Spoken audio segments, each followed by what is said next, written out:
So let's roll into the next one. I've got one here. I wanted to talk about more news. So it seems like we just can't stop talking about EVs, and not only just like the personal vehicle, like your Tesla Model S or whatever, and then the Hummer coming out, and then the Mach-E and all this sort of stuff, but big players in the commercial side of many industries, such as short haul, long haul, intercity hauling, those sorts of things. So Mercedes, we're all very familiar with the Sprinter vans, those diesel vans. We talked about those, Keith, on many occasions. Even in the most recent podcast we did about the RVs, the Winnebago live reveal, we talked about that. They're mainly running their diesel engines, but there is an all-electric e-Sprinter delivery van that is likely to be delivered to the U.S., say 2023, 2024, they're saying.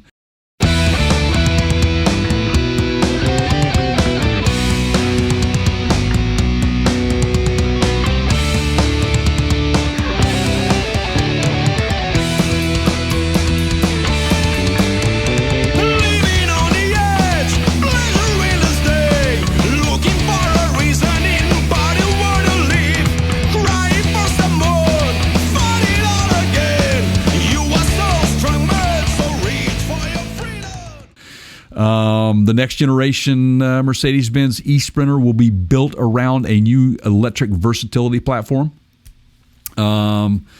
Mercedes has spent around $425 million on these platforms, and the new platform is divided into three modules. Front module that holds the high voltage controller in space, usually occupied by the engine, an underfloor module for the battery, and a rear module that houses the motor and drive axle. That platform will be available in two wheelbase lengths and is designed to underpin a variety of Sprinter variants, including a flatbed cargo passenger truck and an ambulance, which they like to call the Krankenwagen. So, I mean, seriously, man, is that their ambulance platform, and they're calling it the Krankenwagen? Yeah, that's what they call it, man, the Krankenwagen. Right, that's right there in the article. I'm not making this up. Yeah, Krankenwagen. I even went and checked it out for the proper pronunciation. You got to be kidding me. Come on. No. So the Krankenwagen will be available, maybe in the U.S. I looked into it a little bit, and not all of their platforms will be here, but they did say that the delivery van, as well as the Krankenwagen, the ambulance version, would be. But see, they have flatbed trucks over there that are EVs that they're going to be using this as well. So it's, these guys, and was it Bollinger is another one that's out there. They're out of Michigan that has developed some commercial platforms. They're heavy in it's all EV. I mean, the EV world, it's here. It's just a matter of getting all these things out there and available to you. And obviously, the biggest hurdle that they're having with any of these, and they even speak to this in this article, it's range. Yeah, Ford's Transit van, it looks like they're talking, when that comes out, it's going to have 126-mile range, which... That's right, yeah.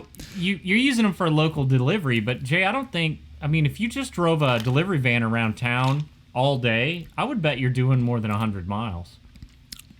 Oh, absolutely, you are. If you're in an inner city, for sure you are. Especially places like, let's just give it,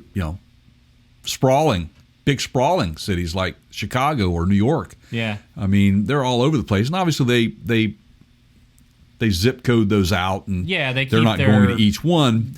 Yeah. But those are large areas, man. So let's just hope, man, that they're on board too, and they can get these out there. Let's just hope that Amazon doesn't drop it off at the wrong address. So, and we'll see what happens when they deliver it. So, I think that this might be another one of your examples of live polling, where you talked about, like, they're kind of putting them out there. They've got the technology already for the EV platforms. Sure. Especially in Ford's case, let's just make this van and see if anybody buys it. Right. Well, the gas, look, when the Ford Transit came out, honestly, that small of a vehicle, I looked at it and I went, you know what, this is brilliant. Oh, really? No, it's brilliant. Because in a city, when you're dealing with small businesses, Keith, who don't really have the funds, the capital to go out and buy these big, huge fleets, but they do need some delivery vehicles, but they can't go out and say hire a commercially licensed, individual to drive these big vans and stuff like that. What do? You go buy these little transit vans like florists, or food deliveries, or like let's say you're delivering blood, plasma, whatever, right. because there are those services that do that do not require these big, P30 size vans that are on these long wheelbases and chassis. So it kind of makes it. I thought it was brilliant. Yeah, not every company's UPS. It makes sense. Right. You target those companies with those bigger vans, but for your inner city people that are delivering, I thought it was, like I said, your electric companies, your utility companies. Period. It's just a great little thing. I thought it was brilliant. I mean, if there's any proof that small utilitarian type vehicles work well in the fleet business, just go ask GM about the S10. Yeah, I mean that S10. You go. Basically, the modern mail truck, the mail van, whatever you want to call it, delivery. Absolutely, U.S. mail. Yeah, that's what they're running. Absolutely, or Dakota man. It's or whatever. Yeah. So I think that these are going to be a big hit inner city, but they've got to figure out. They got to have that infrastructure to be able to charge these things, and they really have a long way to go in regards to range. If they can get that range figured out, and I think we're there. I think we're probably 2-3 years away from major developments there, man. What do you think? That's just my opinion. Good to see. You excited about it? Think it'd be cool? Yeah. Just because it's electric? Yeah. That's like a big advancement. So yeah, it's a big change. If they could do that, yeah, that would be pretty cool. Where are they going to plug all these things in? Yeah, something to think about. It's a good question.